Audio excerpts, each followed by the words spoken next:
See you again. It seems like every time I talk to you, there's a new crisis. Last time it was after the assassination attempt.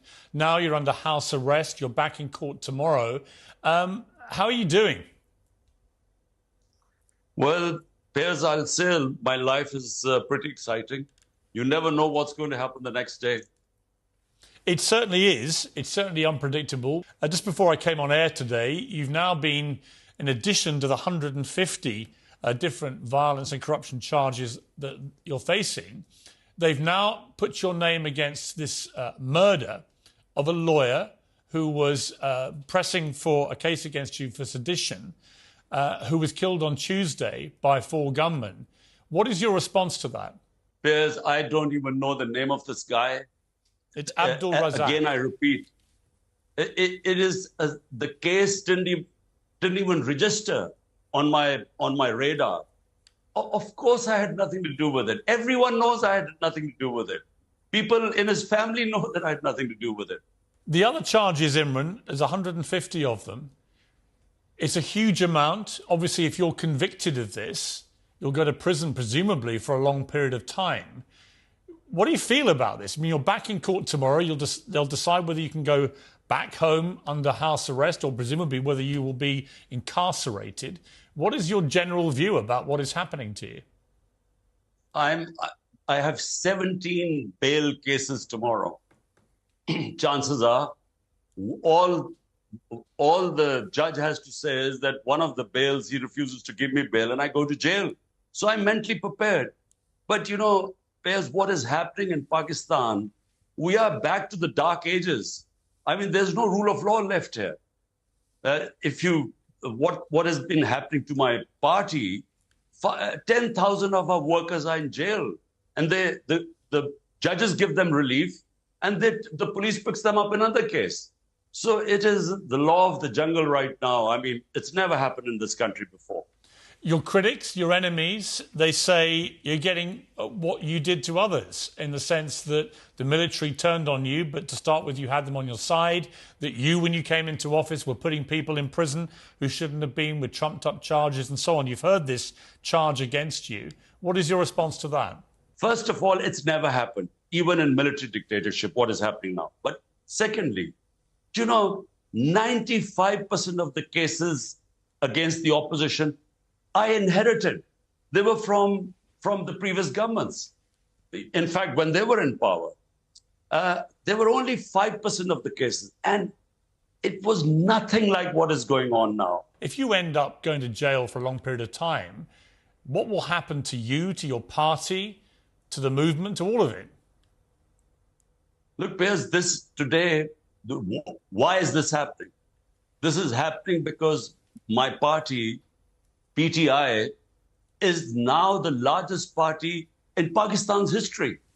I mean, the ratings the party has today, all the parties on one side, they realize that they are no match for this party. The movement is so powerful today. And that is the reason why this is happening. Because they are now petrified. The people who removed me are petrified that whenever, and elections are supposed to be in October, whenever there are elections, my party will come back into power. Hence, they are trying to completely dismantle the party. I would say that the support from world leaders has been pretty deafening with its silence in the main. Do you wish you'd had more vocal support from maybe the British Prime Minister, Rishi Sunak, the American President, Joe Biden? Would that be helpful? Look, you know, Piers, in my 3.5 years as Prime Minister, I discovered one thing, that this morality and the so-called Western values about democracy, constitutionalism, rule of law, fundamental rights against custodial torture, all that is happening in Pakistan today. Yet, I think the interests of the powers, Britain, the US, I think they are more aligned with our military for whatever reasons, maybe because they're supporting them in Ukraine. I always wanted an independent foreign policy because 80,000 Pakistanis died when we joined the US war on terror, and I was against it. So I think maybe that they feel that their interests are more served by the current regime. And whenever that happens, you know, all these professed values go out of the window. I mean, Rishi Sunak is currently in Washington with President Biden. What's your message to both of them if they're watching this? My message is simple. Firstly, countries only sort their problems out from within.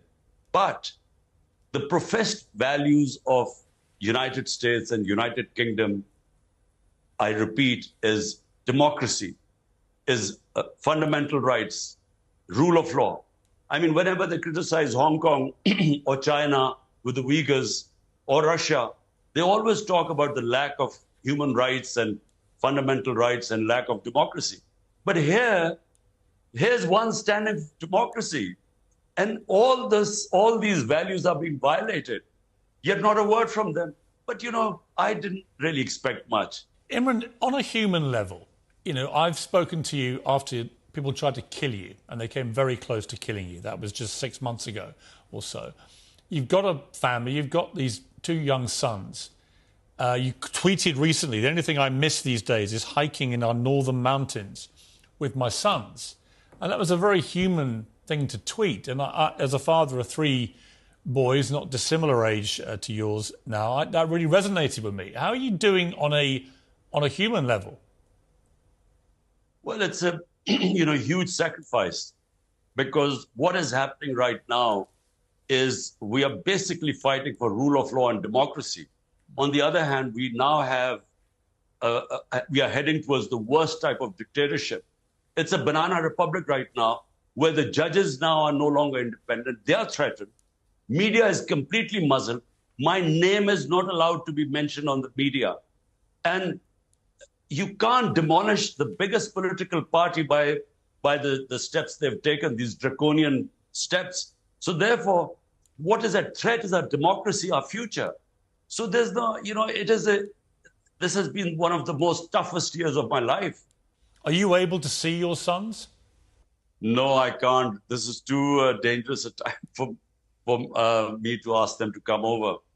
And, I'm confident that this is not going to last very long, because the system cannot take this much longer. The judiciary is overawed right now. It's cowed down. But the judiciary has past 15 years, it's asserted its independence. So at the moment, it's the terror, which is in Pakistan, it's a reign of terror. I mean, people are frightened. People are picked up in the middle of the night. It's like in the Nazi Germany. Imran, each time I talk to you, I'm always reminded that I spent my formative years down at Sussex County Cricket Ground watching you bowling magnificently for Sussex, and you were one of my sort of heroes then, cricketing heroes. Do you ever wish you just hadn't gone into politics? I mean, serious question. Given the impact on your life, the danger, the threats, the assassination attempts and so on, do you ever wish you just, had an easier life? But Piers, look, in Pakistan, there are 2 ways. One is when you go into politics as a political career. In my opinion, it is the worst career to ever choose. I would never suggest politics as a career to anyone, as a career. Secondly, is the politics where you are so privileged. I had more respect than any other Pakistani. And what I wanted to do was what I first saw and admired in England when I went there as a teenager, rule of law. We never had rule of law in this country because we had dictatorship. Either we had dictatorship or 2 families, but they never allowed people to have rule of law where fundamental rights were protected. And as a result, the country is not, we never knew freedom, real freedom. First time I saw was in England when I went as a teenager, and I discovered how rule of law and fundamental rights liberate a whole people. So my movement started 27 years ago. I realized that unless we have rule of law, we have no future. Well, Imran, you will always have a berth on Piers Morgan Uncensored. I've spoken to you numerous times in the last year. It's been a quite extraordinary period in your life. And I'm living it vicariously, sitting here safely in London. I wish you all the very best. And hope next time I talk Thank to you, you, Piers. it's in a slightly calmer circumstance. Inshallah.